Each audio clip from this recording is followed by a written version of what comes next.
আমরা প্রায় সবাই লিয়েনা ডিভের ভিডিওগুলোর মতো 4 AM morning routine, 5 AM morning routine এগুলো দেখে থাকি। যেখানে ভোর 5টায়, ভোর 4টায় ঘুম থেকে ওঠা, ইয়োগা, জার্নালিং সব থাকে। দেখে মনে হয় ইস আমার জীবনটাও যদি এমন হতো। কিন্তু সত্যিটা হলো আমরা যখনই এই পারফেক্ট লাইফ সেট করি সর্বোচ্চ 2 থেকে 3 দিন সেটা মেনে চলতে পারি। তারপর তারপর আবার সেই পুরনো অগোছালো জীবন। আর তখনই শুরু হয় নিজের প্রতি একটা ঘৃণা। আসসালামু আলাইকুম রহমতুল্লাহ বারাকাতু। আজকে কোনো প্রোডাক্টিভিটি টিপস দিতে আসিনি, বরং নিজের সাথে নিজের যুদ্ধের গল্প বলতে এসেছি। আমাদের দেশে আমরা ছোটবেলা থেকেই একটা রেসের মধ্যে থাকি। একাডেমিক টপার হওয়া, বিসিএস ক্যাডার হতে হবে, না হয় বড় কোনো কোম্পানির সিইও পজিশন আমাদের স্বপ্ন থাকে। কিন্তু আমরা ভুলে যাই রেজাল্ট আমাদের হাতে নেই, আমাদের হাতে আছে শুধু প্রচেষ্টা বা প্রসেস। আর দিন শেষে আমরা সেই চেষ্টার জন্যে দায়বদ্ধ থাকব। আপনি যখন 3 দিনের মাথায় রুটিনটা ভেঙে ফেলেন তখন মনে হয় আমি বোধহয় আর পারবো না।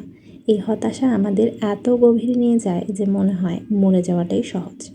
আমরা একটা ইউটোপিয়া বা নিখুঁত পৃথিবীর স্বপ্ন দেখি, যেখানে কোনো সমস্যাই থাকবে না। কিন্তু কিন্তু সিস্টার্স, দেখেন, এটা দুনিয়া, এটা জান্নাত নয়। আমরা জান্নাতের জন্য সৃষ্টি হয়েছি, সেখানেই আমাদের চিরস্থায়ী ঠিকানা। এই দুনিয়া তো কেবল একটা এক্সাম হল। এখানে আপনি সীমিত সময়ের জন্য এসেছেন আপনার উত্তরগুলো লিখতে। সময় শেষ হলে খাতা জমা দিয়ে আবার বেরিয়ে যেতে হবে। পরীক্ষা হলে কি কেউ স্থায়ী ঘর বাঁধার জন্য আসে? সফলতার জন্য একদম লিয়ানা ডেভির মতো সব কিছু করতে হবে এমন কোনো কথা নেই। তিনি নিজেই বলেছেন ট্রায়াল এবং এররের মধ্যে তিনি বুঝতে পেরেছেন তার জন্য কোনটা কাজ ঠিক, কোনটা কাজ ঠিক নয়। আপনি হয়তো 4টায় উঠতে পারছেন না, কিন্তু অন্তত ফজরের নামাজটা দিয়ে দিনটা শুরু করুন। লিয়েনা তার রুটিনে জার্নালিং বা ডায়েরি লেখার খুব গুরুত্ব দিয়েছেন। এটাকে তিনি বলেন ব্রেন ডাম্প, মানে মাথার ভেতর যত নেতিবাচক চিন্তা বা কষ্ট আছে তা কাগজে লিখে ফেলা, যাতে মনটা পরিষ্কার হয়। আমরা মনে করি প্রতিদিন নিখুঁতভাবে রুটিন ফলো করা, এর নামই কনসিস্টেন্সি। না, বরং প্রতিদিন পড়ে যাওয়ার পর আবার উঠে দাঁড়ানোটাই আসল কনসিস্টেন্সি। আপনি 2 দিন পেরেছেন, 3 দিনের দিন পারেননি, কোনো সমস্যা নেই। 4 দিনের দিন আবার শুরু করুন। এই যে বারবার ফিরে আসা, এটাই আল্লাহ পছন্দ করেন। আপনার রিজিকের বরকত আপনার পদবিতে নেই, আছে আপনার হালাল পরিশ্রমে এবং আল্লাহর উপর তাওয়াক্কুলে।